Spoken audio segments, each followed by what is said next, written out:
ଶ୍ରେଷ୍ଠ ପ୍ରାର୍ଥନା। ଆମେ କେବଳ ସର୍ବେ ଭବନ୍ତୁ ସୁଖୀନ এই কথা দেখি কହୁଛୁ সর্বে ভবন্তু সুখীন সর্বে সন্তু নিরাময়া সর্বে ভদ্রাণি পশ্যন্তু মা কশ্চিৎ দুঃখ ভাগ ভবে। ଆମେ ଏଇ କଥାଟାକୁ ସବୁବେଳେ କହୁଛୁ, କିନ୍ତୁ ଏ କଥାଟିର ଅର୍ଥ ଠିକ୍ ଭାବରେ ଆମେ ବୁଝିଛୁ କି ନା ତା ମଧ୍ୟ ଆମେ ଜାଣିଛୁ, କିନ୍ତୁ ଆମେ ପଢ଼ୁଛୁ। ଯେତେବେଳେ ଆମ ଘରେ କି ଆମ ଗ୍ରାମରେ କିଛି ମେଳା ମହୋତ୍ସବ ହୁଏ, ସେତେବେଳେ ଯିଏ ସେବକ ଥାଆନ୍ତି ସେମାନେ ଶେଷକୁ ଗୋଟିଏ ହରିବୋଲ ଦିଅନ୍ତି। ସେ ହରିବୋଲର ଉଦ୍ଦେଶ୍ୟ ହେଉଛି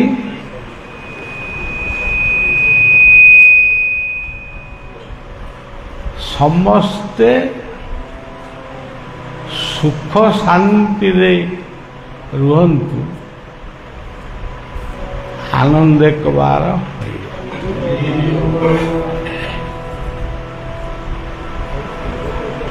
ସମସ୍ତଙ୍କର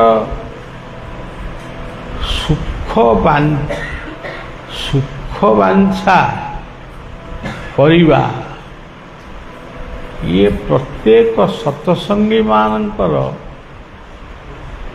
ସବୁଦିନିଆ କାର୍ଯ୍ୟ ସହିତ ତାକୁ ମିଶେଇ ଦେଇ ଆଉ ମୁଁ ଭଲରେ ରହିବି, ମୋ ପରିବାର ଭଲରେ ରହିବ, ଇଏ ଗୋଟେ ଛୋଟିଆ କଥା। ସଂସାର ଯଦି ଭଲ ନ ରହିଲା, ଆମ ପାର୍ଶ୍ୱବର୍ତ୍ତୀ ଲୋକ ବା ଗ୍ରାମ ଯଦି ଭଲରେ ନ ରହିଲେ, ତାହେଲେ ଆମେ ମଧ୍ୟ ସେଇ ପାପକୁ ଗ୍ରହଣ କରିବା ବା ସେ ପାପ ଆମ ଆଡ଼କୁ ଟିକେ ଆସିବ। ତେଣୁ ସବୁବେଳେ ସମସ୍ତଙ୍କର ସୁଖ ବାଞ୍ଛା ପାଇଁ ପ୍ରାର୍ଥନା କରିବା ଏହା ହିଁ ପ୍ରକୃତରେ ନିଷ୍କାମ ଯୋଗ ବା ଭଗବାନ ଏଇଥିରେ ଖୁସି ହୁଅନ୍ତି।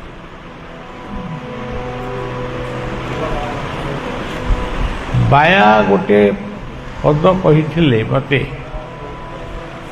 କେନ୍ଦ୍ରାପଡ଼ାର ଟିକିରି ମଠରେ କହିଥିଲେ, ଯେ ପାଞ୍ଚେ ପରର ମନ୍ଦ ତା ମନ୍ଦ ଚିନ୍ତନ୍ତି ଗୋବିନ୍ଦ। ଯିଏ ଅନ୍ୟର ମନ୍ଦ ଚିନ୍ତା କରେ ତା ମନ୍ଦ ନିଜେ ଗୋବିନ୍ଦ ହିଁ ଚିନ୍ତା କରେ। ଏ ଲୋକଟା ଅନ୍ୟର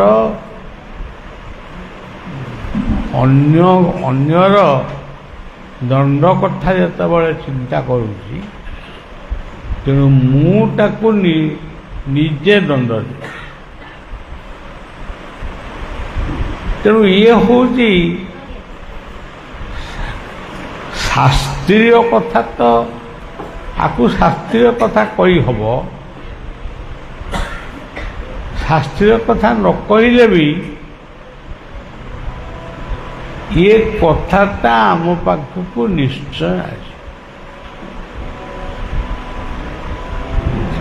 ଭୀମକୁ ଆମର ଭାଗବତରେ କେତେରେ ପଦ ଅଛି, ଭୀମକୁ ବିଷ ଲଡୁ ଦେଇ ଯତୁର ଘରେ ଅଗ୍ନି ଜାଳି। ଦୁର୍ଯ୍ୟୋଧନର ଭୀମ ଉପରେ ବହୁତ ରାଗ।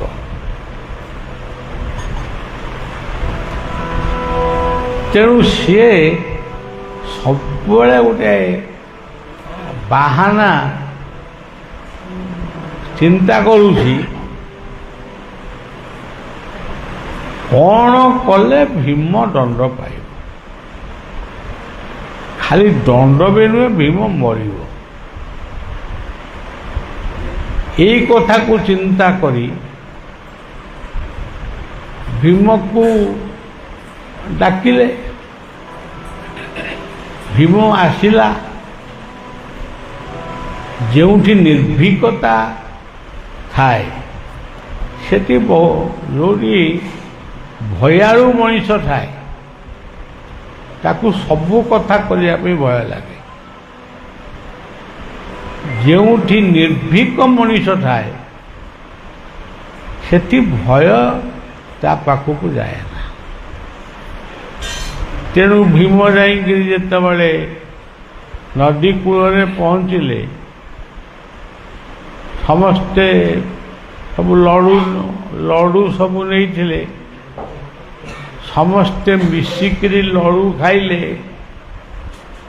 ଭୀମକୁ ବି 2-4ଟା ଖଣ୍ଡେ ଲଡ଼ୁ ଦେଲେ। ଯେଉଁ ଲଡ଼ୁରେ ବେଶୀ ବିଷ ଥିଲା, ସେଇ ଲଡ଼ୁକୁ ଭୀମକୁ ଦେଲେ। ଭୀମର ତ କୌଣସି ଆଶଙ୍କା ନଥିଲା, ତେଣୁ ସିଏ ତାକୁ ସବୁ ଖାଇଦେଲା। ଖାଇବାର କିଛି ସମୟ ପରେ ସିଏ ମୂର୍ଚ୍ଛିତ ହୋଇ ପଡ଼ିଲା।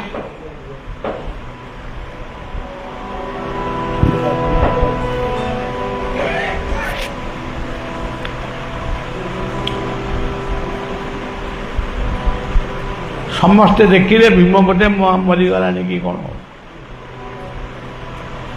ଆଉ ଭୀମକୁ ପାଣିରୁ ଉଠେଇକିରି କାହିଁକି ନେବା, ଏଇଠି ଫୋପା ଦେଇଯିବା। ତେଣୁ ପାଣି ଭିତରେ ଭୀମ ଭଳି ଶକ୍ତିକୁ ସେମାନେ ପାଣି ଭିତରେ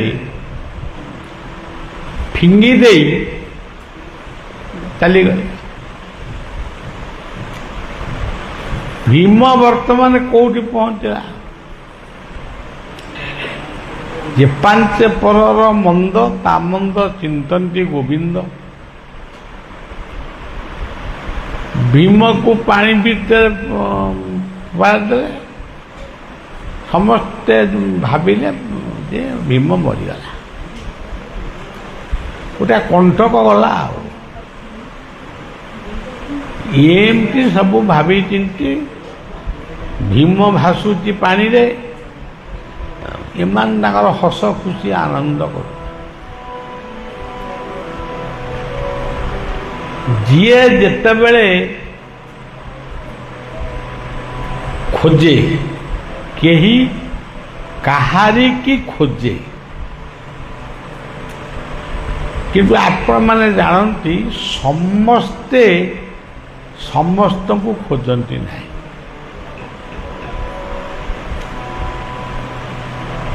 ଖୋଜିବା ଲୋକ ବହୁତ କମ୍।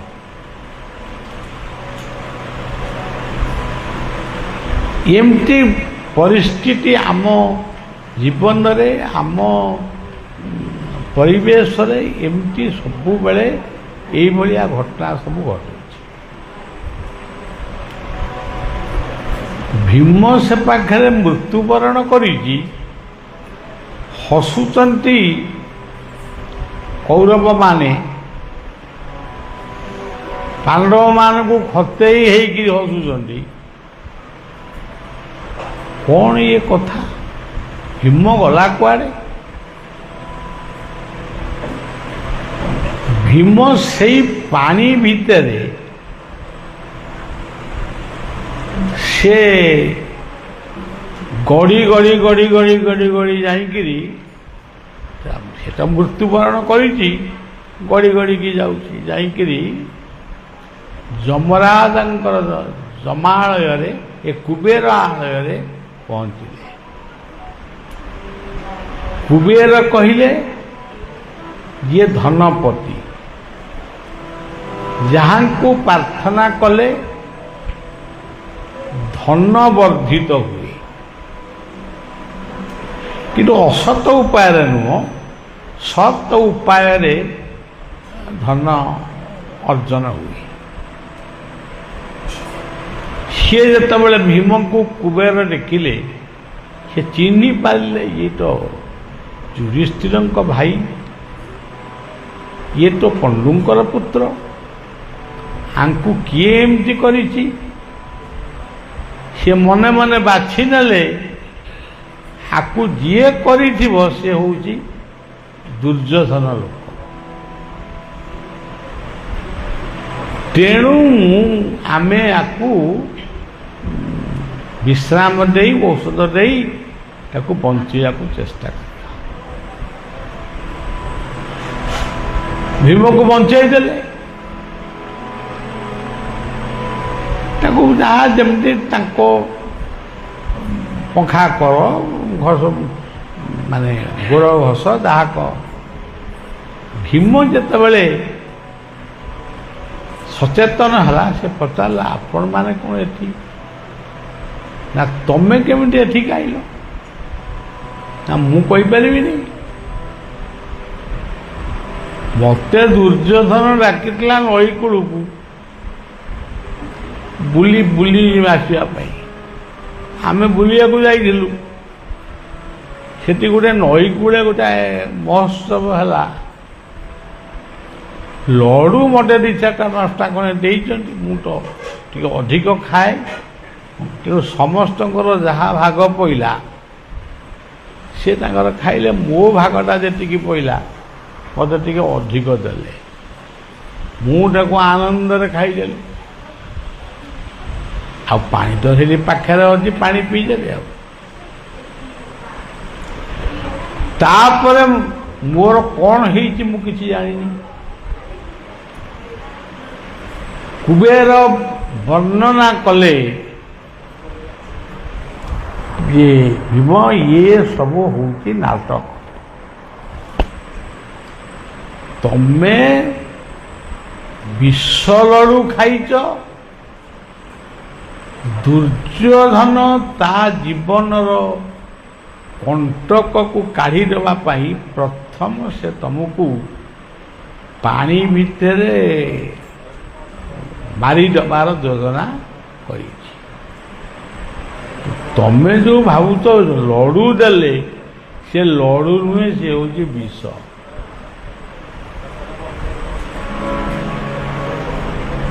ତେଣୁ ବର୍ତ୍ତମାନ ତମେ ଫେରି ଯାଅ। କୁବେର ତାଙ୍କୁ ଫେରେଇ ଦେଲେ। ଭୀମଙ୍କ ଠାରୁ ପାଣ୍ଡବମାନେ ଏସବୁ କଥାକୁ ଶୁଣିଲେ। ଶୁଣି ସାରିବା ପରେ ସବୁବେଳେ ଆମ ସମାଜରେ ଗୋଟେ ବିଲକ୍ଷଣ ଦେଖାଯାଏ। ଭଲ ମନ୍ଦ କ'ଣ ଗୋଟେ ବିଚାର ନ କରି, କାହାକୁ ନ ପଚାରି ବା ନିଜେ ନ ବିଚାରି ଆମ ମନକୁ ଯାହା ଯେଉଁଟା ଆସିବ ସେଗୁଡ଼ାକୁ ଆମେ କରୁ।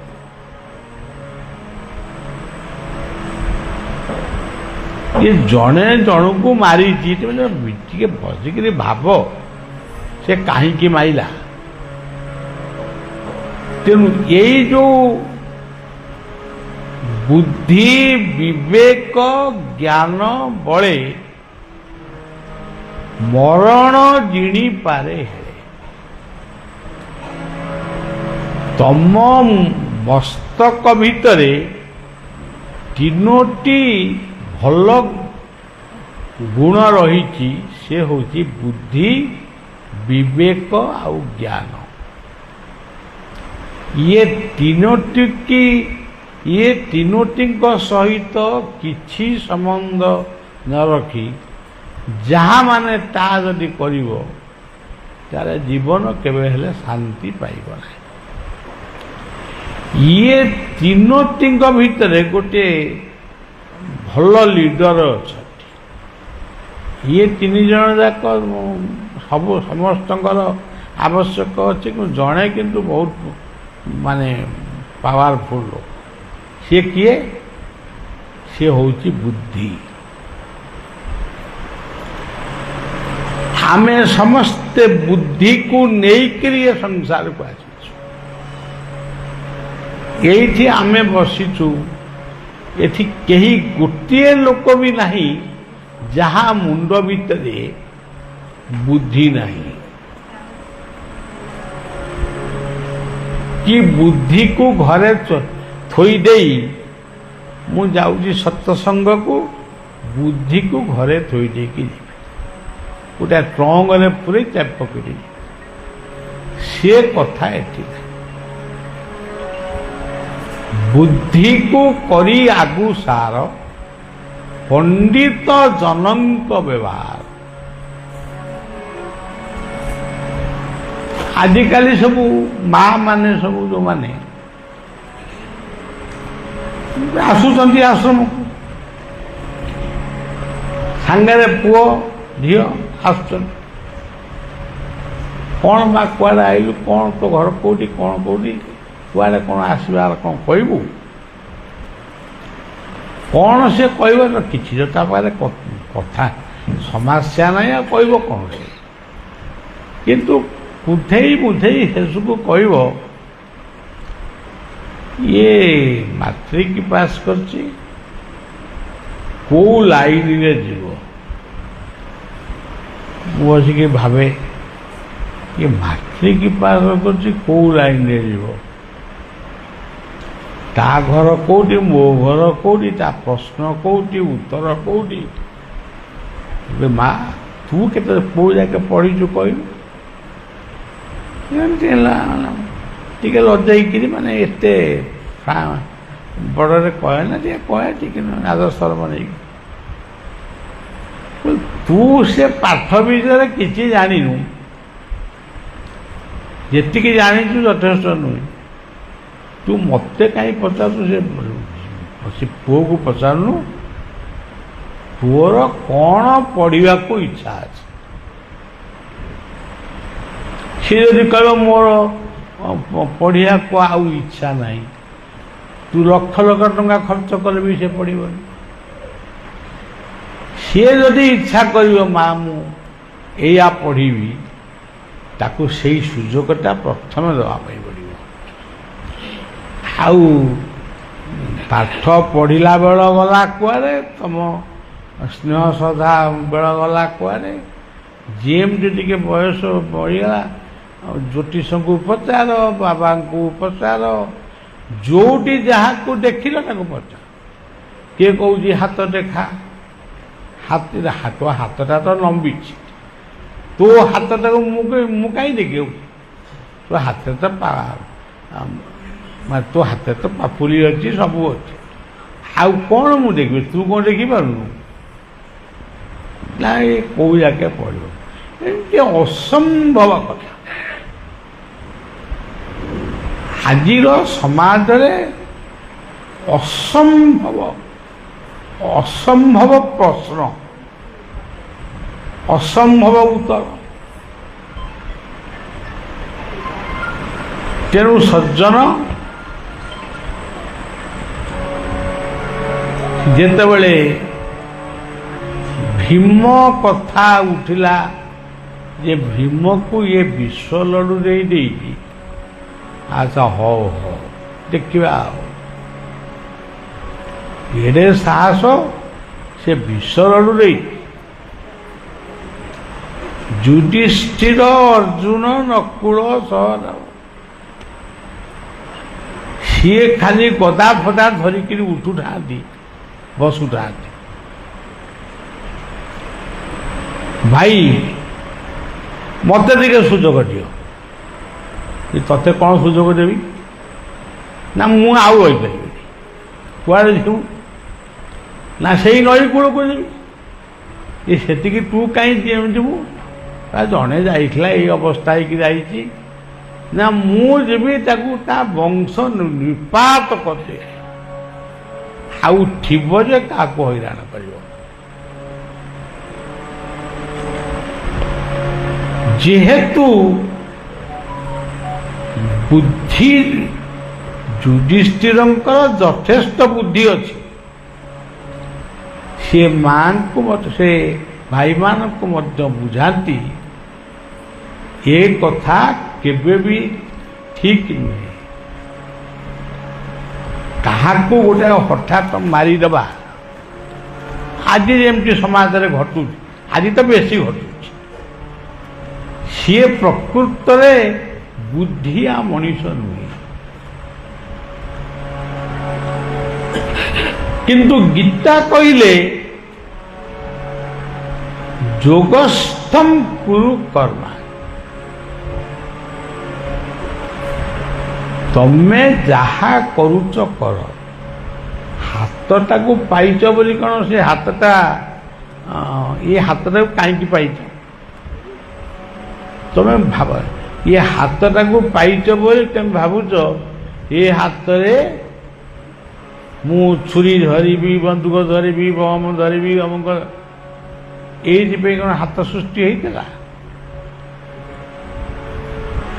ତେଣୁ ପ୍ରତ୍ୟେକ କଥାର ଗୋଟେ ତତ୍ତ୍ୱ ଅଛି। ସେଇ ଲାଗି ଜଗନ୍ନାଥଙ୍କ ହାତ ପାପୁଲି ଜମା ନାହିଁ। ସେ ସ୍ୱୟଂ ବିନ୍ଧାଣୀ, ସେ ସ୍ୱୟଂ ଜଗତର ନାଥ। ସେ ଯେଉଁ ରୂପଟି ହେଇ ପୂଜା ପାଉଛନ୍ତି, ଆପଣମାନେ ତ ବିଜ୍ଞାନ ଭୂଗୋଳ ସବୁ ପଢ଼ିଥିବେ, ସେମିତିଆ ଗୋଟେ ଚିତ୍ର କୋଉଠି ଅଛି କି? ଆଫ୍ରିକା ଜଙ୍ଗଲରେ ଆଜି ବି ଗରୁଡ଼ ପକ୍ଷୀ ଅଛନ୍ତି, ଆମ ପାଖରେ ଅଛି କି? କିନ୍ତୁ ଗରୁଡ଼ କିନ୍ତୁ ଆମର ଠାକୁରଙ୍କ ଆଗରେ ରହିବ। ଆରେ ସିଏ କାହିଁକି ରହିବ? ସିଏ ତ ଗରୁଡ଼ ପକ୍ଷୀ ଯାଇକି ଆଫ୍ରିକା ଜଙ୍ଗଲରେ ଏବେ ଆଉ ଅଛନ୍ତି କି ନାହିଁ ସନ୍ଦେହ। ତମେ ଏତିକି ଦେଉଳ ଆଗରେ କାହିଁ ଗରୁଡ଼କୁ ବସଉଛ? କ'ଣ ତାର ଉତ୍ତର କିଛି ନାହିଁ। ସମସ୍ତେ ବସାନ୍ତି, ଆମେ ବସେଇଲୁ ଆଉ। କିନ୍ତୁ ଉତ୍ତରଟା ଯଦି ପ୍ରକୃତରେ ଆମେ ଜାଣିଥାନ୍ତେ, ତାହେଲେ ଆମେ ଗରୁଡ଼ଙ୍କୁ ଗରୁଡ଼ ରୂପରେ ପୂଜା କରୁଥାନ୍ତି। ଆମର କେହି ଗରୁଡ଼ଙ୍କୁ ନମସ୍କାର କରିବା ପାଇଁ ଇଚ୍ଛା ନାହିଁ, କାହାର ନାହିଁ। ଆ ଭିତରେ ଜଣେ ଦୁଇ ଜଣ ତିନି ଜଣ କାହାର ଥିବ। ସିଏ ପୁଣି ଥିବ କେମିତି? ଗୋଟେ ଆଶା ନେଇକିରି ଥିବ। ଗରୁଡ଼ ପଛରେ ଦେଖ ଦିଶୁଛି କଳା,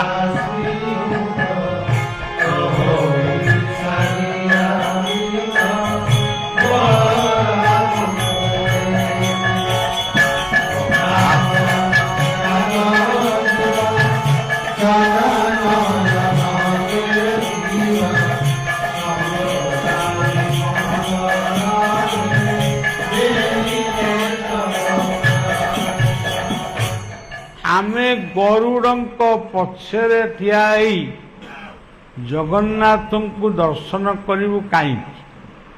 କାହିଁକି କରିବୁ? ପ୍ରକୃତରେ କଲେ କ'ଣ ଲାଭ ହବ ସେଇଟାକୁ ଜାଣିଗଲେ ଆପଣଙ୍କ ଦଣ୍ଡବଟ ହେବା ପାଇଁ ଇଚ୍ଛା ବି ହବ। ଲାଭଟା କ'ଣ? ଯିଏ ବସିଛନ୍ତି ସେ ଗରୁଡ଼ ନୁହନ୍ତି, ସେ ଗରୁଡ଼ ଭଳି ଦେଖାଯାଉଛି, କିନ୍ତୁ ସେ ଜଙ୍ଗଲର ଗରୁଡ଼ ନୁହନ୍ତି। ଆଫ୍ରିକା ଜଙ୍ଗଲରୁ ସେ ଆସିନାହାନ୍ତି। ତାଙ୍କୁ କ'ଣ ଆଫ୍ରିକା ଜଙ୍ଗଲରୁ ଆଣି ଥରେ ଅମୃତ ଖୁଆଇ ଛାଡ଼ି ଦେଇଛନ୍ତି। ସେଇ ଗୋଟାଏ ଗରୁଡ଼, ସେ ଆଉ ବୁଢ଼ା ହେଉନି କି ଟୋକା ହେଉନି, ଏ ସେମିତି ବହିଛି। ସେ ଗରୁଡ଼ଙ୍କର ଆକୃତି ହେଉଛି ଏମିତି ବହିଛନ୍ତି। এইটা কোউ মুদ্রা? ভক্তি মুদ্রা। জনে জনଙ୍କୁ ভক্তিরে প্রণাম জଣାଉଛି, ତେଣୁ ସେ ହାତକୁ ଯୋଡ଼ିକିରି ବସିଛନ୍ତି। ତାହେଲେ ଗରୁଡ଼ କିଏ? ସେ ହେଉଛନ୍ତି ଭକ୍ତିର ପ୍ରତୀକ।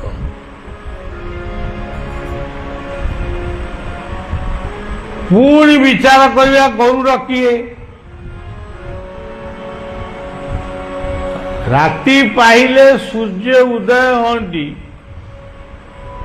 ସୂର୍ଯ୍ୟ କେତେ ବାଟରେ ଉଦୟ? ଆମେ ଘରୁ ଦୁଆର ମୁହଁ ଡେଉଁ ଡେଉଁ ଖରା ପଡ଼ିଗଲା। କେମିତି ଖରାପ ହେଲା? ସୂର୍ଯ୍ୟ ଏତେ ବାଟରୁ ଆସିଲେ, ତାଙ୍କର ବି ଗୋଟେ ବାହନ କାଳେ ଅଛି ଅରୁଣ, ସେ ବାହନରେ ବି ସେ ଆସିନାହାନ୍ତି। କ'ଣ ଉଦୟ ହଉ ହଉ ପୃଥିବୀ ଆଲୋକିତ ହେଇଗଲା। ତାକୁ ବିଚାର କରାଯାଇଛି ଗରୁଡ଼ ହେଉଛନ୍ତି ଆଲୋକର ଗତି।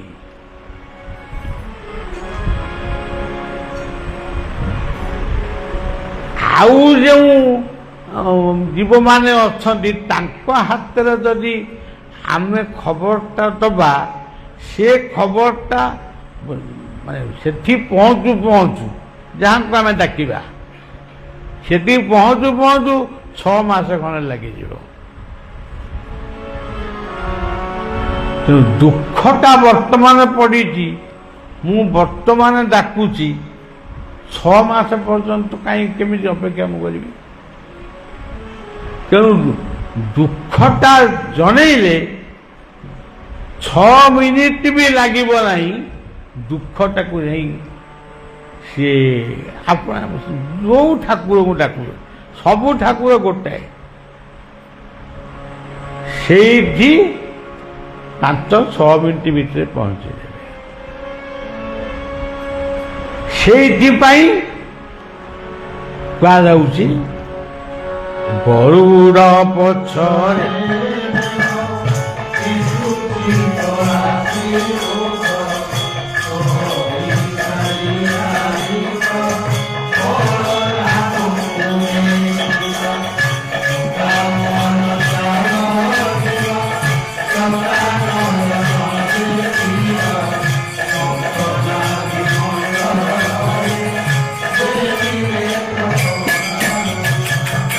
ଖାଲି ଏତିକି ନୁହଁ, ଆହୁରି ତା ତତ୍ତ୍ୱ ଆହୁରି ଅଛି। ତାକୁ ଗୋଟେ ଜାଣିଗଲେ ଭଲ ଲାଗିବ। ଗରୁଡ଼ ହେଉଛନ୍ତି ସ୍ୱୟଂ ମହାଦେବ ଶିବ। ସିଏ ସେଠିକି ଆଇଛନ୍ତି ବିଷ୍ଣୁଙ୍କୁ ଦର୍ଶନ କରିବେ, ଜଗନ୍ନାଥଙ୍କୁ ଦର୍ଶନ କରିବେ।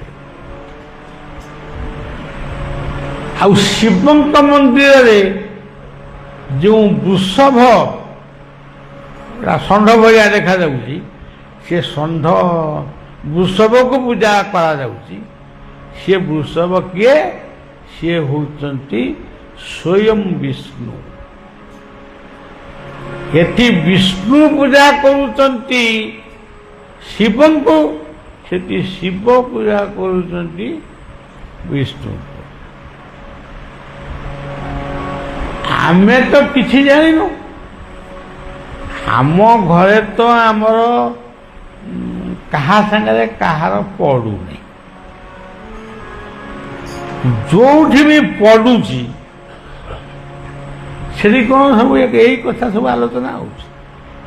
ହଉ ହେଇଗଲା। ଆଉ ଏଠି ଧର୍ମ ହେଉଛନ୍ତି ବୃଷଭ, ଧର୍ମ ହେଉଛନ୍ତି ଗରୁଡ଼। ଯୋଉ ମନ୍ଦିରକୁ ଯାଅ ପୂଜା କରିବା ପୂର୍ବରୁ ସେ ବାହନକୁ ଆଗେ ଭଲ ଭାବରେ ପୂଜା କର। ଏଇ ଜୀବନର ଗୋଟେ ଛୋଟିଆ କଥା, ମୁଁ ଛୋଟିଆ ମଣିଷଟିଏ ଛୋଟିଆ କଥାଟିଏ କହିବି। ଧାମରାଇ ଯାଇଥିଲି। ଧାମରାରେ ଗୋଟେ ଆମର ଟୁଙ୍ଗି ଅଛି, ଆମ ଆଶ୍ରମ। ଯାଇଥିଲୁ, କବାଟ ବନ୍ଦ, ରାତି ବହୁତ ହେଇଗଲାଣି। ମୋ ଧାମରା କ'ଣ ଧାମରାଇ ଜାଣିବେନି ଆମେ ଆଇଥିଲୁ ବୋଲି, ଚାଲ ପଳେଇବା। ପଳେଇ ଆସିଲା ବେଳକୁ ସିଂହ ମୂର୍ତ୍ତିଟି ଥିଲା। ସେଇ କଥାଟା ମୋ ମନ ଭିତରେ ଆସିଲା, ଆମେ ନିରସ୍ତ୍ର ହେଇ କାହିଁ ଫେରିବା, ଏଇ ସିଂହକୁ କହିଦେଇକିରି ପିଲାମାନେ, ଏଇ ପିଲାମାନେ ଥିଲେ ସେ ସବୁ କଥାକୁ ଟିକେ ରହସ୍ୟ ବୋଲି ଭାବନ୍ତି। ବାବା ହେଠି ସିଂହ କାନରେ କ'ଣ କହିଲେଣି, ତେଣୁ ମୁଁ ସିଂହ କାନରେ କହିଦେଇକିରି ଆଇଲି, ମୋର ଯାହା କହିବା କଥା କହିଦେଇକିରି ଆଇଲି। ମୁଁ ଆଇଲା ବେଳକୁ ତୋର ପ୍ରହର ପଡ଼ିଛି, ମୁଁ ବହୁତ ବ୍ୟାକୁଳରେ ଆଇଥିଲି, ଅନ୍ଧାରଟା କେହି ଦେଖାଯାଉନାହାନ୍ତି, ଆଉ ତତେ ମୁଁ କହିଦେଲି ତୁ ଯାଇକି ମାଆକୁ ଟିକେ କାଲି ସକାଳୁ କହିଦେବୁ। ପୁରା କଞ୍ଚା ଓଡ଼ିଆରେ କହିଲି, ସଂସ୍କୃତ ଶ୍ଲୋକ କ'ଣ ଦରକାର। ମୋର ବୁଝାଲି ଆଇଲି, ଯେଉଁ ବ୍ରାହ୍ମଣଟି ତାକୁ ସବୁଦିନ ପୂଜା କରେ, ସିଏ ହେରି ଟୁଏଲ ତାକୁ ଏଣିକ ମାରି ଗାଧଉଥିଲା କି କ'ଣ ଗୋଟେ କଲା, ଟିକେ ନମସ୍କାର ଟିକେ କଲା। ବାବା ଏତେ ରାତିରେ ମୋ କୁଆଡ଼େ ଆସିଲେ? ମୁଁ କହିଲି ମୁଁ କହିଦେଲି ଏଇପାଇଁ ଆଇଦେଲି। ନା ଆପଣ ଗୋଟେ କଥା ମାନିବେ? ମୁଁ କହିଲି କଥା ଯଦି ନ ମାନିବି ତାହେଲେ ମୁଁ ଆପଣଙ୍କ ସାଙ୍ଗେ କଥା କାହିଁ ହେବି? ମାନିବା ପାଇଁ ଆଇଛି। ଆପଣ ଯାହା ଭାବୁଛନ୍ତି ସେ ଯେଉଁ ସିଂହ ଆଗରେ କହିଦେଇ ଯାଆନ୍ତୁ, ସିଂହ କାନରେ କହିଦେଇ ଯାଆନ୍ତୁ, ଆଉ ଦେଖିବେ ସେ ଆପଣଙ୍କର ଇଚ୍ଛାକୁ ମା ନିଶ୍ଚୟ ପୂର୍ଣ୍ଣ କରିବେ। ଆଜି ବି ଆପଣ ଯିବେ ଧାମରାରେ ଆଶ୍ରମଟିଏ ହେଇଛି, ସେଇ କଥାଟା ସେ ସିଂହକୁ କହିକି ଯାଇଥିଲେ। ଏବେ ମୁଁ ଯେତେବେଳେ ଯାଏ ସେଇ ସିଂହକୁ ମୁଣ୍ଡିଆ, ତୋରି ପାଖରେ ତ ଚାବି, ମୁଁ କାହିଁ ଆଡ଼କୁ ଯିବି? ତେଣୁ ଭକ୍ତିରେ ପ୍ରୀତି ନାହିଁ,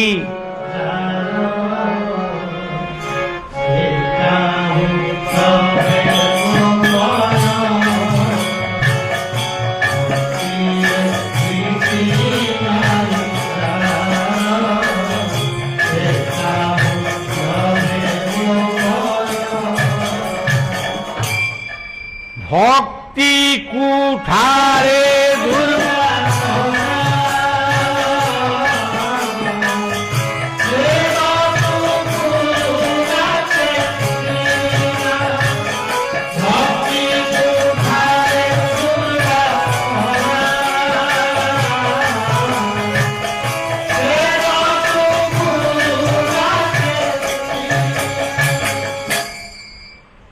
ଏସବୁ କଥା ବାସ୍ତବ କଥା, ଆମକୁ କେହି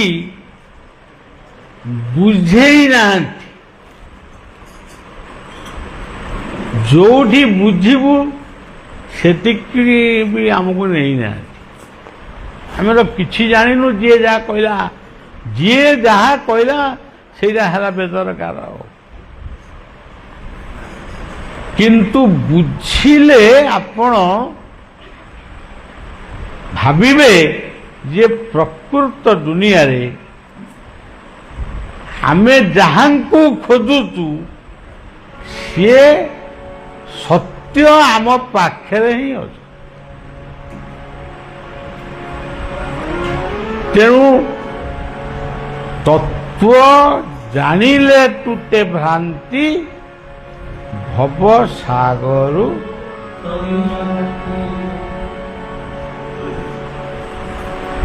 ଏଠି ସିଂହ ଆଉ ବୃଷଭର କଥା କହିଲି, କିନ୍ତୁ ପ୍ରକୃତରେ ଆପଣ ଅନୁଭବ କରିବେ ଗୋଟେ ରୋଗୀ ପଡ଼ିଛି, ଆପଣଙ୍କର ଜଣେ ଆତ୍ମୀୟ ସ୍ୱଜନ, ସେ ରୋଗାକ୍ରାନ୍ତ ହେଇ କଟକ ବା ଭୁବନେଶ୍ୱର ଯୋଉଠି ହଉ ମେଡିକାଲରେ ଖବରଟି ପାଇଲେ ସନ୍ଧ୍ୟାରେ। ସନ୍ଧ୍ୟାରେ ଯୋଉ ଖବର ପାଇବେ ସେଟା ସନ୍ଧ୍ୟାନ ମୁହୂର୍ତ୍ତ। ତେଣୁ ସେ ଖବରଟାରେ ଏତେ ମଙ୍ଗଳ ନାହିଁ, ମଙ୍ଗଳଟା ଟିକେ କମ୍ ଅଛି। ଦ୍ୱିତୀୟରେ ଆପଣ ସେଇଠି ବସି ନିଜ ଘର ଭିତରେ ବସି ଡାକ୍ତରଖାନାର ସେ ରୋଗୀକୁ ଏଇ ମାନେ ଆପଣଙ୍କ ବିଛଣା ପାଖରୁ ତାକୁ ପୁରା ମାନେ ଧ୍ୟାନରେ ଦେଖିବ, ତା ମୁଣ୍ଡ ଠାରୁ ଗୋଡ଼ ପର୍ଯ୍ୟନ୍ତ। କାହିଁକି? ଭଗବାନ ତା ଭିତରେ ବି ଅଛନ୍ତି। ଗୀତା ସେଇଥିପାଇଁ ବୁଝେଇଲେ। ଗୀତା କ'ଣ ବୁଝେଇଛନ୍ତି? ବିଦ୍ୟା ବିନୟ ସମ୍ପନ୍ନେ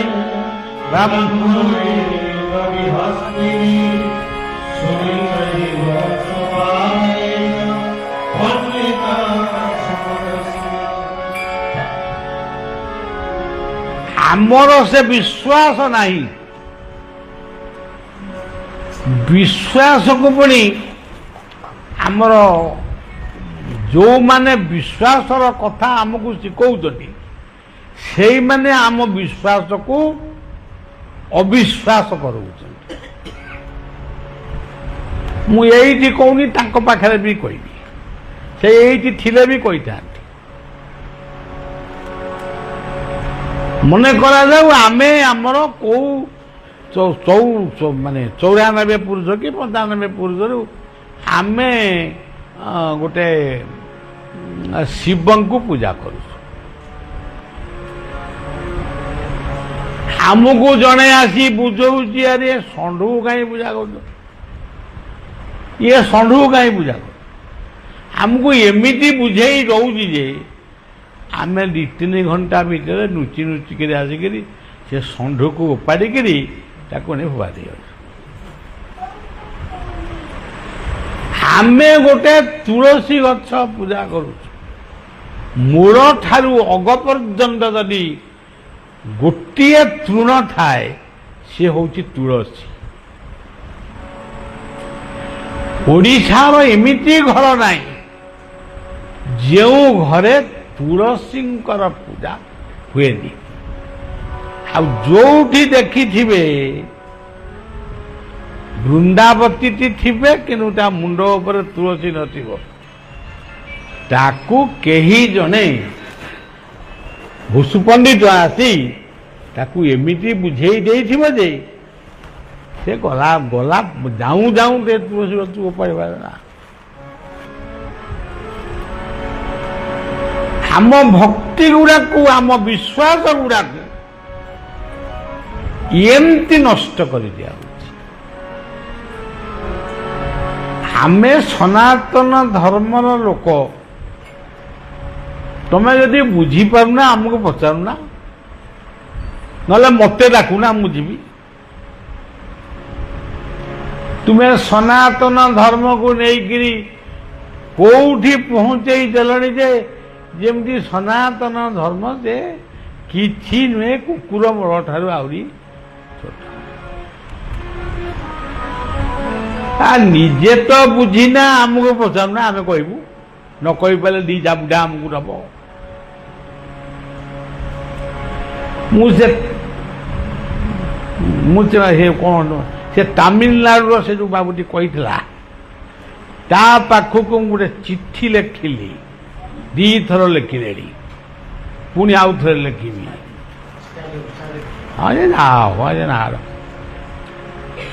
ସିଏ ମୁଁ ଲେଖିଲି, ସନାତନ ଧର୍ମକୁ ମୂଳୋତ୍ପାଟନ ଆପଣ କରିବେ। କାହାକୁ ମୂଳୋତ୍ପାଟନ କରିବେ?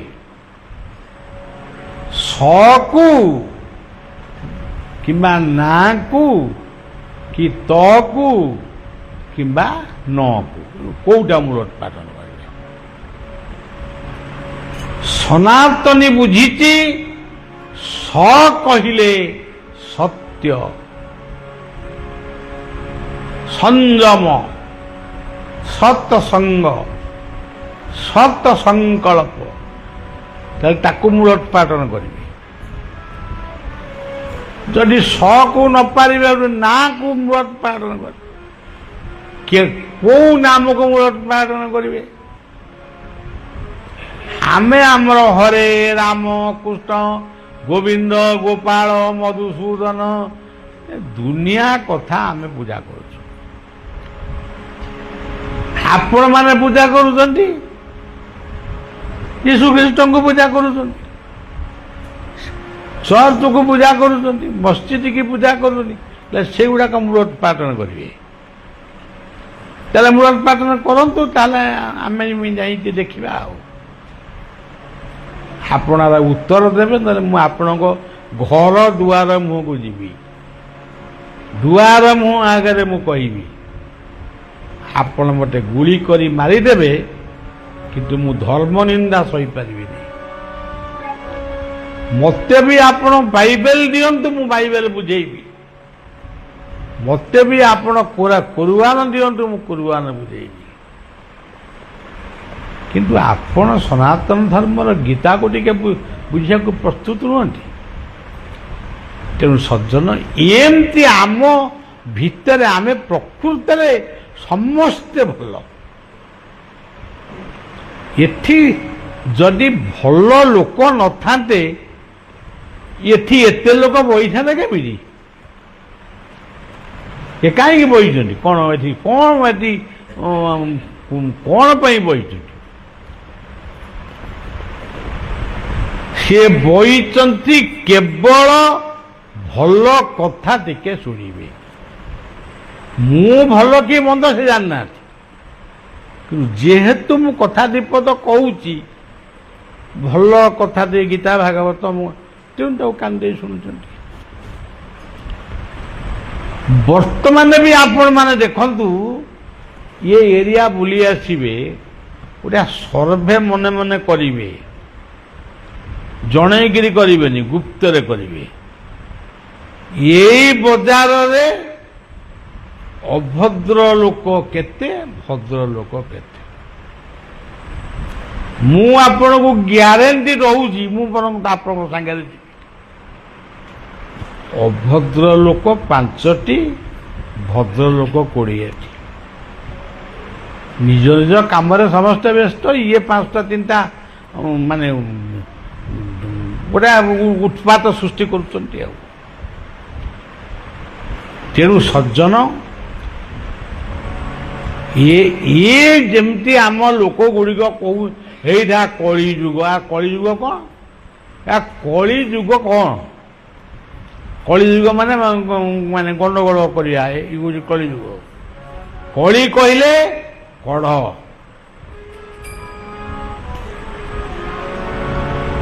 ଇଏ କଢ଼ଟି କେମିତି ଫୁଟିବ?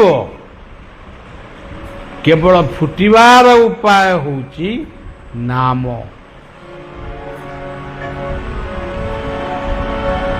ମୋ ନାମ ଶ୍ରବଣ କି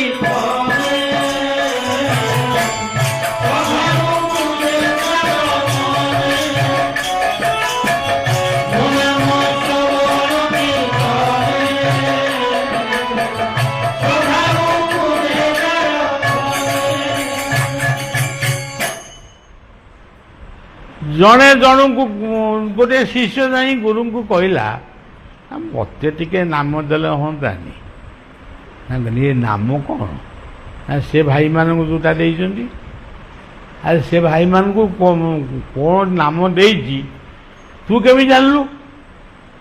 ସେ ତାର କେତେ ଗୁଡ଼ିଏ କଥା କହିଲା। ଅତି ଯେତେବେଳେ ବିରକ୍ତ ହେଲା, ଇଏ ଟିକେ ରାଗି ଯାଇ କହିଲେ, ହେ ବକ୍ ବକ୍ ମତ ଯା। ସିଏ ଭାବିଲା ମୋତେ ଗୁରୁଦେବ ନାମ ଦେଲେ। ସିଏ ଦୌଡ଼ି ଦୌଡ଼ି ଯାଇ ତା ବସା ଘରେ କମଳଟିଏ ପକେଇ ବସିଲା, ଚକାସନ କରି ବସିଲା, ହାତରେ ହେ କେବ କବ କମତ ହେ କେବ କବ, କେବଳ ହେ କେବ କବ କମତ କର, ଏଇ ମନ୍ତ୍ରକୁ ବଜିଲା। ଏଇ ମନ୍ତ୍ର ଏତେ ସିଦ୍ଧି ହେଲା, ଭଗବାନ ମହାଲକ୍ଷ୍ମୀ ନାରାୟଣଙ୍କୁ କହୁଛନ୍ତି ପ୍ରଭୁ ଆପଣ କେତେ ଭକ୍ତଙ୍କୁ ଉଦ୍ଧାର କରି ଇଏ ଗୋଟିଏ ଭକ୍ତ ତାରେ ହରେ ନାହିଁ କି ରାମ ନାହିଁ କି କୀର୍ତ୍ତ ନାହିଁ କି କିଛି ନାହିଁ ହେକ୍ ବକ ବକ ମତ କର ଇଏ ଗୋଟେ କ'ଣ ମନ୍ତ୍ର କିନ୍ତୁ ତାକୁ ଗୁରୁ କହିଦେଇଛନ୍ତି ସିଏ ତାର ଜପୁଛି ଆଉ ଆପଣ ତାକୁ ଟିକେ କୃପା କର ଗୁରୁ କୃପା ହି କେବଲମ୍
गोटे लोक मोर लोकटे बुझे कथा कहवा आरंभ करी खना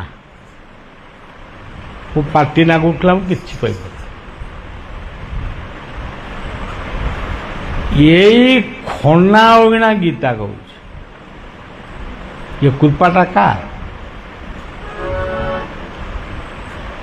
तेरु सज्जन खाली शुल्क गुड़ाक पड़गले हम नहीं मूकं करोति वाचालं पंगुं लंघयते गिरिं तत्कृपातमहं वंदे परमानंदम खाली पढ़ीदेले हम नहीं आपको प्रैक्टिकली बुझा पड़ो मु सेई खना बलिया आज भारत भारत बाहर सबुआड़े बुलिक मो कथा मु कहूँ तो दया हेले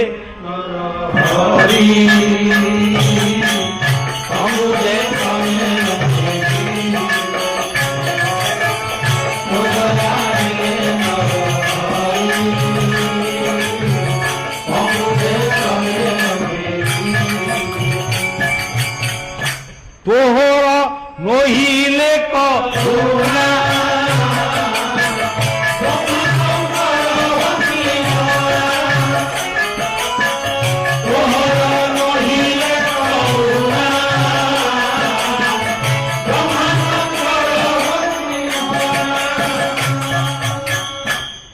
तेणु सज्जन गुरु कृपा ही केवलम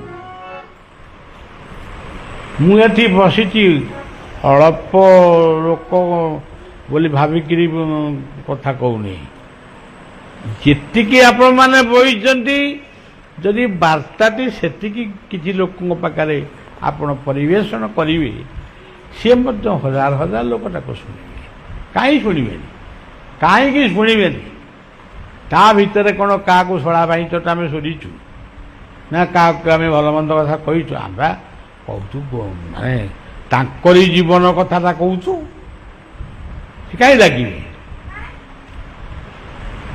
तेणु समस्त को से वार्ता जनईदेवे तमे क्या गुरु कर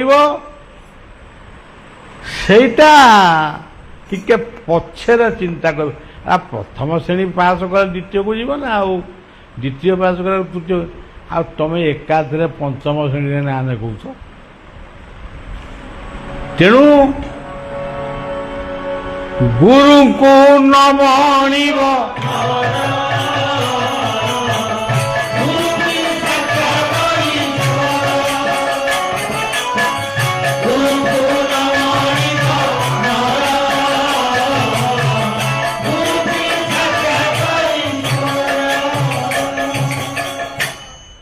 ଗୋଟିଏ ବିଶିଷ୍ଟ ମା ଭଦ୍ର ବହୁତ ଭଦ୍ର ଆସିଥିଲେ ଆଶ୍ରମ କହିଲେ ମୁଁ ଟିକେ ବାବାଙ୍କ ସାଙ୍ଗରେ 2 ମିନିଟ୍ ଟିକେ କଥା ହେବି ଆପଣମାନେ ଟିକେ ସମସ୍ତେ ଯାଆନ୍ତୁ ମୋତେ ଟିକେ ସେଗୁଡ଼ା ଟିକେ ଅଡ଼ୁଆ ଲାଗେ ଏ ପିଲା ଯାଅ ଟିକେ କ'ଣ ମା କହିବ କହୁ କ'ଣ କହିଲେ ବୋହୂ ହେଇ ଆଇଥିଲି ସେତେବେଳେ ବୋହୂ ପଣିଆ ମୁଁ କ'ଣ ମୁଁ ଜାଣିନଥିଲି ମୋତେ ମୋ ଶାଶୁ ଚାହା ବରାଦ କଲେ ମୁଁ କହିଲି ମା ମୁଁ ଯାଉଛି ଟିକେ ଅଫିସ୍ ଟାଇମ୍ ଗୋଳମାଳ ହେଇଯିବ ଟିକେ ଯାଉଛି ବୁଲିକିରି ସିଏ କହିଲେ ମୁଁ ଶାଶୁ ମୁଁ ତୋତେ କହୁଛି ଅଫିସ୍ ଟାଇମ୍ ମୋର ହେଇଯିବ ତୋର ଅଫିସ୍ ଯାଉ ତୁ ମୋତେ ଆଗେ ଚା କରିଦେଇ ଯା ମୁଁ ତ ପୋଲିସ ଚାକିରି କରିଛି ସେ ଡିଏସ୍ପି ମୁଁ ତ ପୋଲିସ ଚାକିରି କରିଛି ଡିଏସ୍ପିର ଗୋଟେ ଭର୍ସନ ମୋ ଭିତରେ ଅଛି ମୁଁ ସବୁ ସେ ଗୋଡ଼ଟା ଯେଉଁ ମୋର ଥିଲା ଜୋତା ପିନ୍ଧିକିରି ଥିଲା ସେଇଥିରେ ପକେଇ ଦେଇଛୁ 2ଟା ଗୋଇଠା ପକେଇ ଦେଇ ପଳେଇ ଆଇଲି ଅଫିସରେ ଆଉ ମନ ମୋର ରହିଲା ନାହିଁ ଦୌଡ଼ିକିରି ପୁଣି ଆସିଲି ସାଷ୍ଟାଙ୍ଗ ଦଣ୍ଡବତ କରି କହିଲି ମା ଗୋଟେ ରାଗରେ ମୁଁ ଏମିତି କହିଦେଲି ମା ମୋତେ କ୍ଷମା ଦେ ଶାଶୁ ମୋର ମୋ ମୁଣ୍ଡକୁ ଆଉଁସି ଦେଲା କହିଲା ଏଇଟା ତୁ କ'ଣ ବୋହୂ ତୁ ବା ମୋ ଝିଅ ପୁଅ କ'ଣ ବାପା ମାଆକୁ ମାରନ୍ତିନି ତୁ ସେଠି ମାରିଦେଲୁ ମୁଁ କାହିଁ ମନ ଦୁଃଖ କରିବି ତୁ ଯା ଅଫିସକି ଯାଉଛୁ ଖାଇଦେଇକି ଯା ମୁଁ ପଛରେ ଖାଇବି କହିଲା ବାବା ସେ ଦିନ ଗଲାଣି କେତେ ଦିନ ହେଲାଣି ମୁଁ ଡିଏସ୍ପିରୁ ଆଜି ରିଟାୟାର୍ଡ ହେଇଗଲିଣି ରିଟାୟାର୍ଡ ହେବି ବୋଲି କହିଲା ଏଇ 2 ମାସ ଭିତରେ ରିଟାୟାର୍ଡ ହେବି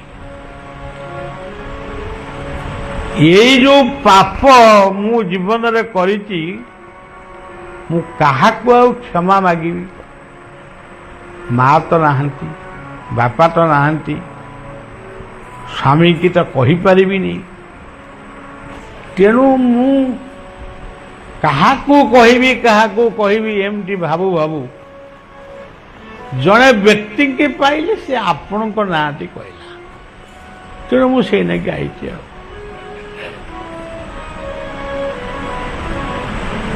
ଯେତେବେଳେ ସେ କହୁଥିଲା ତା ଆଖିରୁ ଲୁହ ଗଡୁଥିଲା ମୋ ଆଖିରୁ ବି ଲୁହ ଗଡ଼ିଲା ଲୁହକୁ ପୋଛାପୋଛି କରି ତା ମୁଣ୍ଡରେ ମୁଁ ଟିକେ ହାତ ଦେଇ କହିଲି ମା ଏମିତି ହେଇଯାଏ ଭୁଲ ମଣିଷ କରେ ସବୁ ଭୁଲର କ୍ଷମା ସେ ଦିଅନ୍ତି ବୋଲି ତାଙ୍କ ନାଁ ହେଉଛି କ୍ଷମାନିଧି ତାଙ୍କ ନାଁ କରୁଣାର ସାଗର ଯା ମା ଅଫିସକି ଯା ଏଭଳି ଭୁଲ ଆଉ ଜୀବନରେ କରିବ ତେଣୁ ସଜ୍ଜନ ଗୁରୁ ହିଁ କ୍ଷମା ଦିଅନ୍ତି ଗୁରୁ ବାୟା କହିଲେ ଗୁରୁ ରୂପେ କୃଷ୍ଣ କୃପା ତତ୍ୱର ଗୁରୁ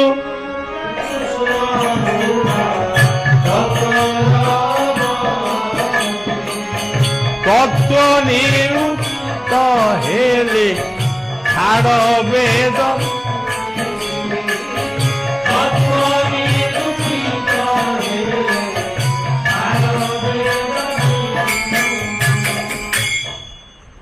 ଆଉ ଗୋଟେ ପଦ ମତେ ବାବା ମାନସ ଗୁରୁ କହିଥିଲେ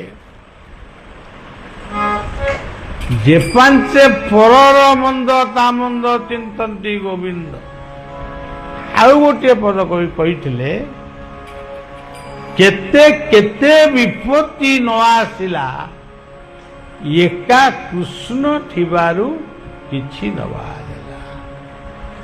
ଜୀବନରେ ଯିଏ ଗୁରୁ କୃପା, କୃଷ୍ଣ କୃପା ଯିଏ ଅର୍ଜନ କରିଛନ୍ତି,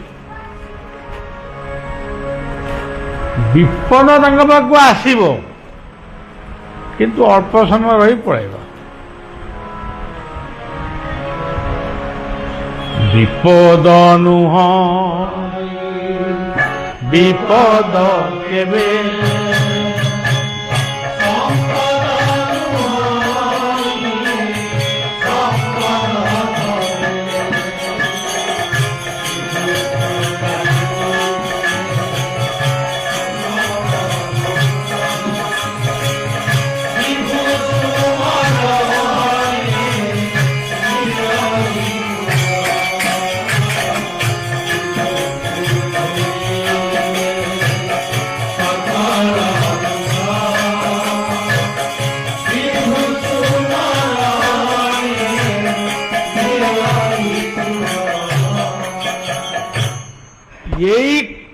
ଏଇ କଥାକୁ ପ୍ରତିଷ୍ଠା କରିବା ପାଇଁ ଭାରତବର୍ଷରେ ଦୁଇଟି ଶାସ୍ତ୍ର ସୃଷ୍ଟି ହୋଇଛନ୍ତି, ଗଙ୍ଗା ଆଉ ଯମୁନା। ଗୋଟିଏ ମହାଭାରତ, ଗୋଟିଏ ରାମାୟଣ। ବେଳେ ବେଳେ ପଢ଼ନ୍ତୁ, ସବୁବେଳେ ପଢ଼ିବା ପାଇଁ ମୁଁ କାହାକୁ ବାଧ୍ୟ କରେ ନା। ସେ କଥା ଭିତରେ କେତେ ଗାଉଁଲି ଶିକ୍ଷା, ପରିବାର ଶିକ୍ଷା। ଆମେ ରାମାୟଣ ପଢ଼ିବା, ହଉ ପଢ଼ିବା, ଭଲ ହେଲା। ଚାଲ ଆଜି ରାମ ମନ୍ଦିରକୁ ଯିବା, ମୁଣ୍ଡିଆ ମରିବା, କାଲିଠୁ ପଢ଼ିବା।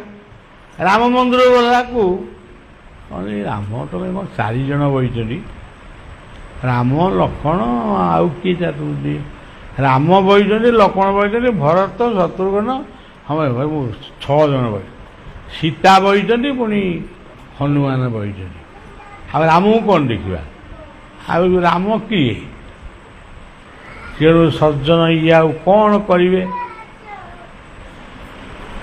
ସଜ୍ଜନ ଏଇଠି ବୁଝନ୍ତୁ, ରାମ ମନ୍ଦିରକୁ ଆମେ ଯାଉଛୁ, ରାମ ନାମ ଆମେ କରୁଛୁ, ରାମଙ୍କ ମୂର୍ତ୍ତି ମାନେ ଦେଉଳରେ ରଖିକିରି ଖାଲି ଆଳତୀ ମାନେ ଏମିତି କରି ପକଉଛନ୍ତି ଯେ ଆଉ କିନ୍ତୁ ଆମ ଘରେ ରାମ ଲକ୍ଷ୍ମଣଙ୍କ ଭିତରେ ମକଦ୍ଦମା, ରାମ ସୀତାଙ୍କ ଭିତରେ ଡିଭୋର୍ସ, ଆଉ ଭାଇ ଭାଇ ଭିତରେ ଆଉ କ'ଣ ଚାଲିଥିବ? ତାହେଲେ ରାମାୟଣ ପାଠର କ'ଣ ମହତ୍ଵ ଆମେମାନେ ବୁଝିଲେ? ତେଣୁ ଯୋଉ କଥା ଆପଣ କୃଷ୍ଣଙ୍କର ଜୀବନୀକି ଟିକେ ଲକ୍ଷ୍ୟ କରନ୍ତୁ। ମୁଁ କହୁନି ସେ କାଳନ୍ଦୀ ହ୍ରଦ ଏ କଥା ସବୁ ମୁଁ କହୁନି। କୃଷ୍ଣ ଜନ୍ମ ହେଲେ କୋଉଠି? ସେ ଯୋଉ ମଥୁରାର ବନ୍ଦୀଶାଳାରେ। ମୁଁ ତୋ ଆଡ଼ୁ କଣ ତୁ ସାଡ଼ୁ କଣ? କୃଷ୍ଣ ଜନ୍ମ ହେଲେ ମଥୁରାର ବନ୍ଦୀଶାଳା। ତାହେଲେ ସେଇଟା ହେଲା 1। ମଥୁରାରେ ବନ୍ଦୀଶାଳାରେ ଜନ୍ମ ହେଇ ତାପରେ କୁଆଡ଼େ ଗଲେ? ବସୁଦେବଙ୍କ ମସ୍ତକରେ ବସିକିରି ଗଲେ ଗୋପକୁ। 1 ପରେ କ'ଣ 2। ସେଠି ତାକୁ ରଖିଲେ, ନନ୍ଦକୁ କହିଲେ ଇଏ ଦାୟିତ୍ୱରେ ରହିଲା, ମୁଁ ଯାଉଛି, ଯଦି ବଞ୍ଚି ରହିବା ପୁଣି ଦେଖା ସାକ୍ଷାତ ହେବା। ମିତ୍ର ଇଏ ଛୁଆ ଦେଖି କେତେବେଳେ ଅଣହେଳା କରିବ? ନନ୍ଦ ଦେଲେ କନ୍ୟାକୁ, କହିଲେ ଇଏ କନ୍ୟା ଟିକେ ନେଇଯାଅ, ସେ ତମ ପାଖରେ, କାରଣ କଂସକୁ ଆଦେଶ ହେଇଛି ପୁଅକୁ ମାରିବ, ଝିଅକୁ ମାରିବା ପାଇଁ କହିନି। ତେଣୁ ସିଏ ଯେତେବେଳେ ଆସି ଦେଖିବ ଇଏ ଝିଅଟା, ସେ ମାରିବନି ଆଉ ଛାଡ଼ିଯିବ। ପୁଣି ଆଇଲେ ମଥୁରାକୁ, ତମେ ଗଣୁଥା ଭୁଲ ଭାଲ ହେଇଯିବ। ମଥୁରାକୁ ଆଇଲେ, ପୁଣି ଗଲେ ଗୋପକୁ, ଗୋପରୁ ପୁଣି ଆଇଲେ ମଥୁରାକୁ, ତାକୁ ପୁରା କହିଲେ ସବୁ ଜଣାପଡ଼ିବ। ତାପରେ ସେଠୁ ପୁଣି କାମ ସାରି ଗଲେ ଦ୍ୱାରିକା। ଦ୍ୱାରିକାରେ ଲୀଳା ଶେଷ କଲେ। ଆଉ ତ ଯୁଦ୍ଧ ଫୁଦ୍ଧ ଯାହା ସବୁ ତା ଭିତରେ ହେଇଗଲା। କୃଷ୍ଣଙ୍କ ଭଳି ଜୀବନ, କୃଷ୍ଣଙ୍କ ଭଳି ଜୀବନ୍ତ ଠାକୁର, ରାମଙ୍କ ଭଳି ଆଦର୍ଶ ପୁରୁଷୋତ୍ତମ ପୃଥିବୀରେ ବିରଳ। କେହି ଏମିତିଆ ଠାକୁର ସୃଷ୍ଟି କରିପାରିବେନି। ସେଇ କଥାଟି ମୁଁ ଆପଣମାନଙ୍କୁ କହୁଛି। ଇଏ କେଇଥର ଗଲେ, କେଇଥର ଆଇଲେ, ତାଙ୍କର ଲାଭ କ'ଣ? କୃଷ୍ଣ ତ ବହୁତ ଥର ଗଲେ, ବହୁତ ଥର ଆଇଲେ। ସେ କ'ଣଟା ଲାଭ ପାଇଲେ? କ'ଣ ସେ ଯୁଦ୍ଧ କ୍ଷେତ୍ରରୁ ତାଙ୍କୁ ଦିଗୁଣ୍ଠୁ ଦିଆହେଲା? ସେ ଏତେ ପରିଶ୍ରମ କରୁଛ, ମଧ୍ୟସ୍ଥି ହିସାବରେ ନିଅ ଏ ଦିଗୁଣ୍ଠୁ, ତମେ ତମର କୋଠା କରିବ। ଆଉ ରାମ ଏତେ କଷ୍ଟ କଲେ, ଯୋଉ କଷ୍ଟ ଯେ ଆଉ କହିବା କଥା ନାହିଁ। ମାନେ ଜୀବନ ସାରା ସେ ଖାଲି, ସେ ଠାକୁର ଜୀବନ ସାରା କାନ୍ଦିଛି।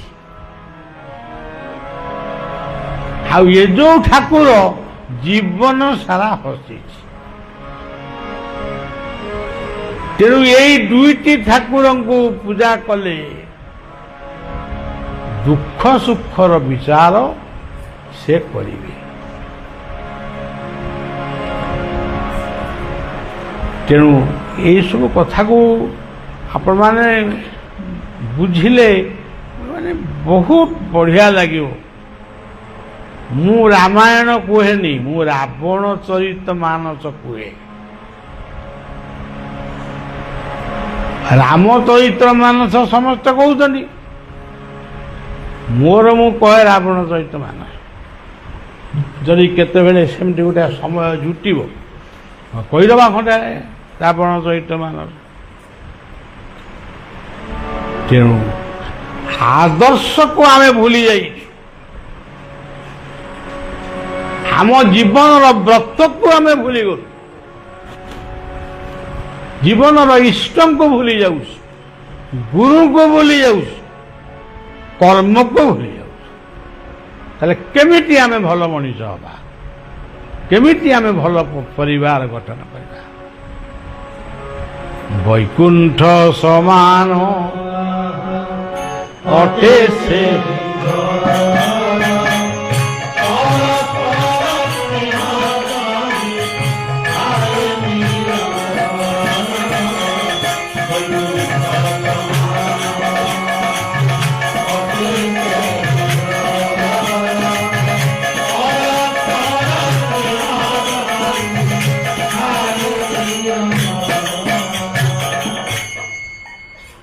ଆଚ୍ଛା, ଏମିତିଆ କଥାଟା କୋଉଠି ବଜାରରେ ମିଳେ?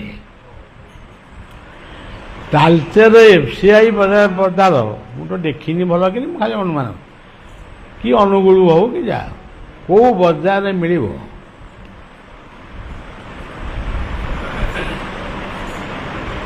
ସ୍ନେହ, ଶ୍ରଦ୍ଧା, ମମତା, ଠାକୁର କ'ଣ ଏଇ ଚାହୁଁଛନ୍ତି ଫୁଲ ଚନ୍ଦନ, ସେଟା କାହିଁ ଏତେ ତାଙ୍କୁ ଦଉଛ? ସେ ବା ନିଜେ ଫୁଲ, ସେ ବା ନିଜେ ଫୁଲରେ ସଜେଇ ହେଇଛନ୍ତି, ଫଳକୁ ସିଏ ସୃଷ୍ଟି କରିଛନ୍ତି। ଏ କ'ଣ କୁଆଡ଼େ ଭାରି ପଳେଇଲେ ନା କ'ଣ? ଆସନ୍ତୁ ଆଗେ ଏଠିକି ଆସନ୍ତୁ। ତେଣୁ ପତ୍ରଂ ପୁଷ୍ପଂ ଫଲଂ ତ୍ୱୟଂ ଯୋ ମେ ଭକ୍ତ୍ୟା ପଦଚ୍ଛତେ। ଜୟ ଗୁରୁ, ଜୟ ଜଗନ୍ନାଥ। ବାବା ରହିବେ ତ? ହଉ। ପୁଣି ଦେଖା ହେବ, ପୁଣି ଆସିବା। ଇଏ ଆସିବା କି ନାହିଁ ମୁଁ ଘର ମାଲିକଙ୍କୁ ପଚାରିନି, ତେଣୁ ମୁଁ କହିସାରିଲି ଆସିବ। ତେଣୁ ସଜ୍ଜନ, ଏ ହେଉଛି ଆମର ଶାସ୍ତ୍ର। ଆମେ ତାକୁ ଠିକ ଭାବରେ ବୁଝିବା।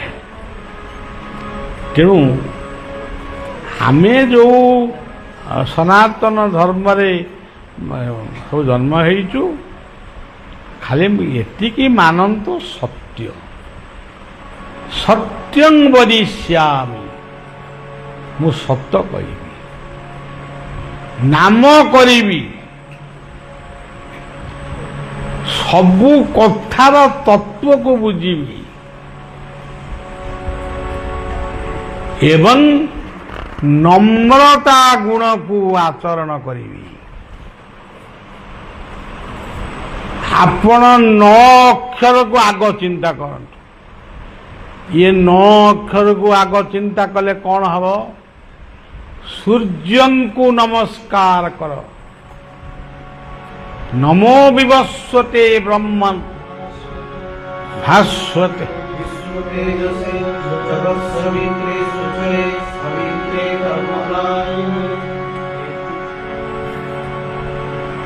ସୂର୍ଯ୍ୟଙ୍କୁ ନମସ୍କାର କରି ତମ ଜୀବନର ଦୁଃଖ କୁହ। ଆଡ଼େ ସାଡ଼େ କାହିଁ କହୁଛନ୍ତି? ଯେମିତି ଗୋଟେ ରୋଗ ହେଲା, ଗୋଟେ ଜାତକ ଧରି କୁଆଡ଼େ ଗଲ, କାହିଁକି? ଆଗେ ସୂର୍ଯ୍ୟଙ୍କୁ କୁହ। ଯଦି ସୂର୍ଯ୍ୟ ନାହାନ୍ତି ଦିନରେ, ରାତିରେ ଚନ୍ଦ୍ରମାଙ୍କୁ କୁହ। ଚନ୍ଦ୍ରମା ଯଦି ଚନ୍ଦ୍ରମା ବି ସେଦିନ ଉଇ ନଥିବେ, ତାଙ୍କର ଅମାବାସ୍ୟା ପର୍ଯ୍ୟନ୍ତ ଛିଡ଼ି ଯାଆନ୍ତି, ଆପଣ 10ଟା 11ଟା ବେଳେ ଚନ୍ଦ୍ରମାଙ୍କୁ ଜଣେଇଲେ ସେ କେମିତି ଜାଣିବେ? ନକ୍ଷତ୍ରାଣାଂ ମହଂ ଶଶୀ, ଏ ନକ୍ଷତ୍ରମାନଙ୍କୁ ଜଣାଅ, ସିଏ ଚନ୍ଦ୍ରଙ୍କୁ ଜଣେଇବେ। ପରିଷ୍କାର ଭାବରେ ଜଣାଅ, ମନ୍ତ୍ର ଫନ୍ତ୍ର ନୁହେଁ, ଏଟା ଭୁଲ ହେଇଯାଉଛି। ବହୁ ମନ୍ତ୍ର,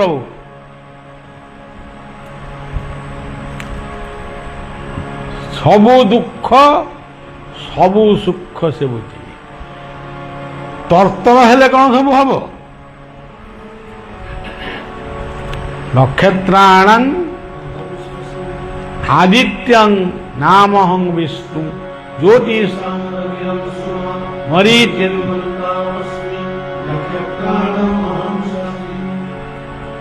ଇଏ ହେଉଛି 9।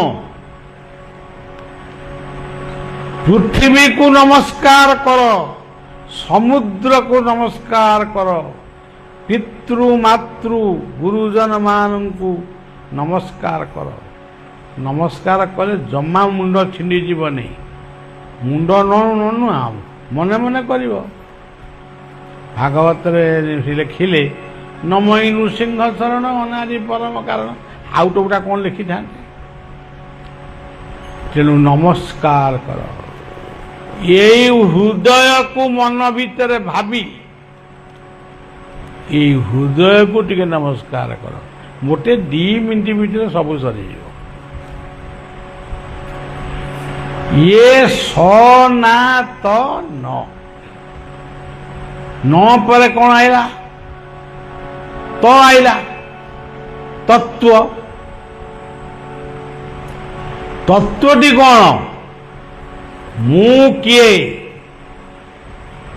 ମୁଁ ଆତ୍ମା, ପରମାତ୍ମାଙ୍କର ଅଂଶ।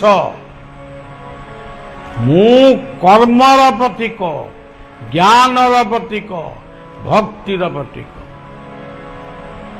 ମୁଁ କେବେ ହେଲେ ଭୁଲ କରିବିନି, ଭୁଲ ବାଟରେ ଯିବିନି। ଇଏ ହେଉଛି ତତ୍ତ୍ୱ। ତାପରେ କୋଉଠି ଆଇଲା? ନାଟା କ'ଣ?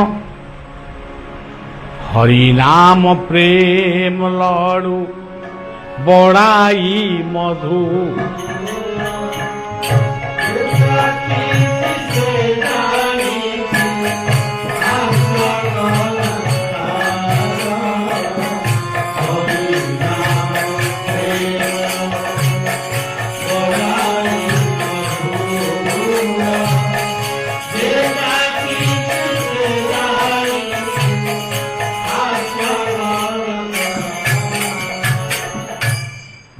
ଦୁଃଖକୁ ଯିଏ ହରଣ କରେ, ଅଭାବକୁ ହରଣ କରେ, ନିନ୍ଦାକୁ ହରଣ କରେ, ଆମକୁ ମାନ ଦିଏ, ଧନ ଦିଏ, ସମ୍ବନ୍ଧ ସୃଷ୍ଟି କରେ, ତାଙ୍କୁ ହିଁ ମାନ, ଭଲ ଭାବରେ ମାନ। ତେଣୁ ଇଏ କୋଉ କ'ଣ କଲା, ଏଟା କ'ଣ ଅଡ଼ୁଆ ବୁଡ଼ା ହେଇଗଲାଣି କିରେ?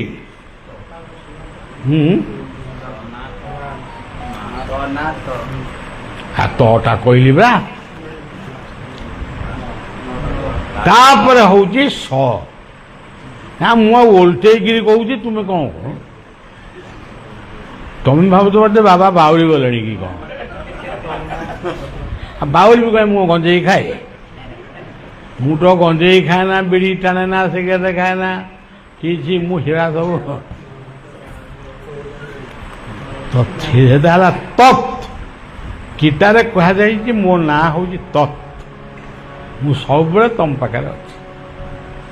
ଆଉ ସ ଟିକିଏ, ସ ହେଲା ସତ୍ୟ।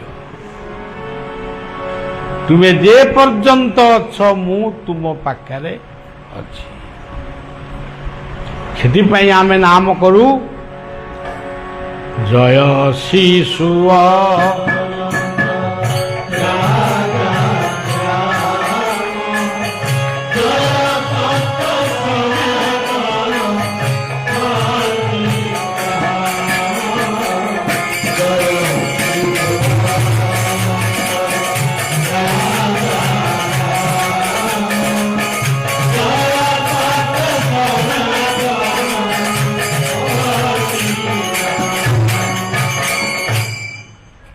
ତେଣୁ ସଜ୍ଜନ କିଏ କହୁଛନ୍ତି କଳ୍କି ଆସିବେ, ଆସିବା ବେଳ ହେଇଗଲାଣି, 7 ଦିନ ଅନ୍ଧାର ହେବ, ଏଗୁଡ଼ା କିଛି ଶୁଣିବେନି। ଇଏ ଜମା ଶୁଣିବେନି କି ତାକୁ ମନେ ରଖିବେନି। ତେଣୁ କେବଳ ମନେ ରଖିବେ ଗୁରୁଙ୍କୁ, ଗୁରୁଙ୍କ ନାମକୁ ଏବଂ ଗୁରୁଙ୍କ ଆଦେଶକୁ। ଆଉ ଏଗୁଡ଼ା 7 ଦିନ ଅନ୍ଧାର ହେବ, ହେଲେ ହେବ ତମର କ'ଣ ଯାଉଛି? ଆମର ରାତିରେ ବସିକି ଲଣ୍ଠନ ଜାଳିଲେ ତାସ ଖେଳିବା, କିନ୍ତୁ ଆମେ ଏସବୁ କଥାକୁ ମାନିବା। ସମ୍ମାନ ଦିଅ ସମସ୍ତଙ୍କୁ, କିନ୍ତୁ କୁହ ଆମକୁ ଡରଉଛ କାହିଁକି? 1999 ମସିହାରେ ଏତେ ବଡ଼ ବାତ୍ୟା ହେଲା, ତମେ କୁଆଡ଼େ ଥିଲ? ତମେ ଆମକୁ ଟିକେ ଜଣେଇଲନି। ଆଉ ବର୍ତ୍ତମାନ କୋଉଠି କ'ଣ ଗୋଟେ କ'ଣ ବାତ୍ୟା 50 ବେଗରେ ପବନ ବହିବ, ସାଙ୍ଗେ ସାଙ୍ଗେ ଏଇଟା 500 ବେଗ ହେଇଗଲା। ତେଣୁ ସଜ୍ଜନ ଏଇଭଳି ଆଜି ଆମର ସମାଜରେ ବହୁତ କଥା ଏମିତି ରହିଛି। ଆଉ ବଢ଼ିବାକୁ ସିନା ଆପଣମାନେ କହିଲେ କହିଲି, କିନ୍ତୁ ମୁଁ ଆଉ କ'ଣ ମୋ କଥାଟା କ'ଣ ସେମିତି ମୁଁ କ'ଣ ସାରିପାରିବି? କାରଣ ଯେତିକି କଥା ଜୀବନରେ ମୁଁ ଅନୁଭବ କରିଛି, ଅନୁଭୂତି ହେଇଛି, ମୋ ବାପା ବୋଉଙ୍କର ଶୁଭେଚ୍ଛାରେ, ମୋର ଗୁରୁଙ୍କର କୃପାରେ ମୁଁ ଯାହା ପାଇଛି, ସେଟା ମାସ ମାସ ଧରି କହିଲେ ବି ହେବନି, ସରିବନି। ସେଥିପାଇଁ ଏବେ ମୁଁ ବହି ଲେଖୁଛି। ଏ ବହିରେ ସବୁ ଆପଣମାନେ ପଢ଼ିକିରି ଦେଖିବେ। ସମସ୍ତଙ୍କର ମଙ୍ଗଳ ହଉ, ଆପଣମାନେ ଭଲରେ ଥାଆନ୍ତୁ। ପୁଣି ଯଦି କେବେ ଆସିବି, ପୁଣି ଆପଣମାନଙ୍କ ସହିତ କଥୋପକଥନ ହେବି। ଆଉ ସେ ରାବଣ ଚରିତ ମାନସଟି କହିବି। ଶ୍ରୀ ଗୁରୁ ବ୍ରହ୍ମାନନ୍ଦ।